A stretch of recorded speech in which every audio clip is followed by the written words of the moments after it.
Welcome back दोस्तों, कैसे आप सब। आप सभी का स्वागत है ड्रामा हिंदी 1551 में।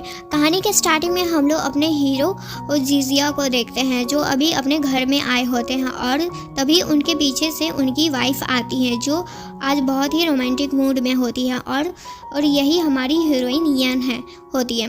फिर जीजिया की आंखों पर वे पट्टी बांधती है। जीजिया कहते हैं कि तुम्हारी परफ्यूम तुम्हारे बारे में हमेशा बता देती है। फिर यन उन्हें अभी पट्टी हटाने से मना करती है क्योंकि उनके लिए एक सरप्राइज़ होता है। फिर यन उन्हें किस करके फर्स्ट एनिवर्सरी की बधाई देती हैं।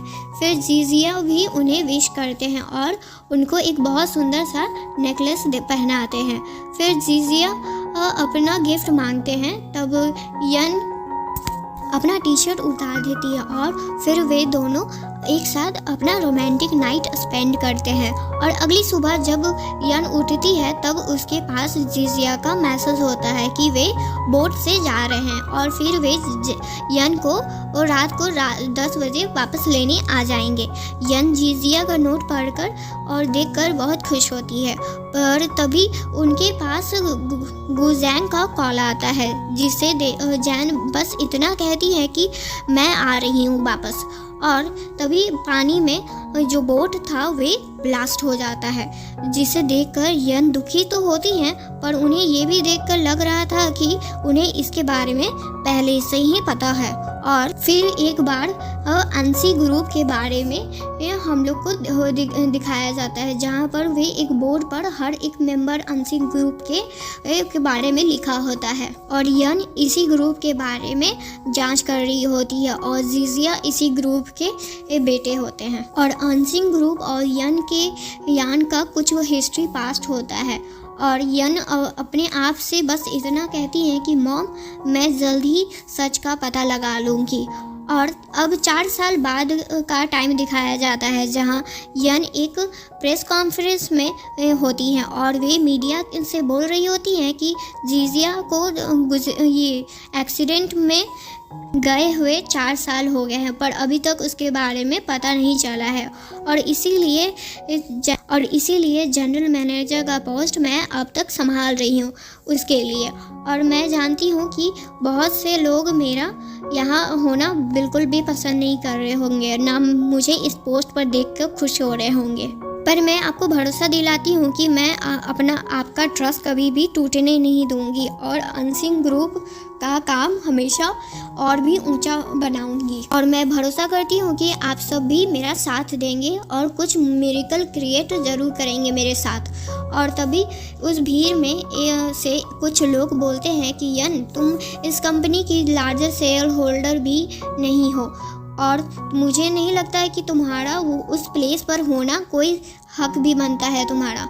और दूसरा आदमी कहता है कि यहाँ तो सभी जानते हैं कि आपकी क्या कैपेसिटी है और आप क्या क्या कर सकती हैं। आपने 4 साल से जनरल मैनेजर का पोस्ट संभाल रही हैं और अब आपको तो इस टाइम हट जाना चाहिए। क्या आपको ऐसा नहीं लगता है? और कहीं आपका ये प्लान तो नहीं है ना कि आप रिटायरमेंट तक उस पोस्ट पर रहना चाहती हैं? तब यन को वहाँ सभी को एक एग्रीमेंट दिखाती हैं और सभी को कहती हैं कि ये मिस्टर वैंग का शेयर था जो उन्होंने मुझे दे दिया है। और सभी वे मिस्टर वैंग को हैरानी से देख रहे होते हैं, पर यन सभी को वे एग्रीमेंट प्राउडली दिखा रही होती है। और तभी पास्ट का एक स्क्रीन दिखाया जाता है कुछ समय पहले का, जहां यन मिस्टर वैंग से उनके शेयर होल्डर ट्रांसफ़र अपने में करवाने के लिए बोल रही होती है और फिर वे कुछ एक्स्ट्रा परसेंटेज पर मार्केट प्राइस पर उनको पैसा दे देगी। पर मिस्टर वैंग तो पहले बात उनका नहीं मानते हैं। तब उसके बाद यन मिस्टर वैंग की वाइफ के लिए कुछ गिफ्ट रखी होती है, जिसे मिस्टर वैंग देखकर हैरान हो जाते हैं क्योंकि उसमें उनकी कुछ हसीने तस्वीरें होती हैं जो यन मिस्टर वैंग की वाइफ को देना चाहती हैं। फिर मिस्टर वैंग यन का बात मान लेते हैं और क्योंकि वे अपनी वाइफ को ऐसा गिफ्ट नहीं देना चाहते हैं और मिस्टर वैंग इस एग्रीमेंट पर साइन कर देते हैं। और फिर मिस्टर वैंग की वाइफ को गिफ्ट तो मिलता है पर वे कुछ अलग होता है। पर मिस्टर वैंग अब थोड़ी टेंशन कम ले रहे होते हैं, पर ये भी दुख होता है कि उनका सारा शेयर चला गया है। फिर यान वहाँ के लोगों से पूछती है कि और किसी का कुछ और सवाल है तो वे अभी पूछ सकते हैं, और तभी वहाँ पर सुजीन आती है और ये जेजिया की सिस्टर होती है और वे जेजिन के फोटो के साथ आई होती है और ये चू फैमिली की यंगेस्ट डॉटर भी होती है और सभी वहाँ के मीडिया और उसके तरफ देखने लगते हैं। सुजिन यन के पास सामने जाकर कहती है कि मुझे नहीं पता था कि तुम्हारे पास इतने बड़े शेयर भी हैं इस कंपनी के। तुम इस कंपनी की अब सबसे लार्जेस्ट शेयर होल्डर तो बन चुकी हो। पर यान कहती है तो सुजीन को कि थैंक यू यहाँ पर ये क्या बोलते जेजिन का तस्वीर लाने के लिए। पर सुजीन कहती है कि अपना ये एक्टिंग बंद कर दो क्योंकि मुझे पता है कि तुम्हारी क्या असलियत है और तुमको चू फैमिली से एक सिंगल डीम भी नहीं मिलेगा।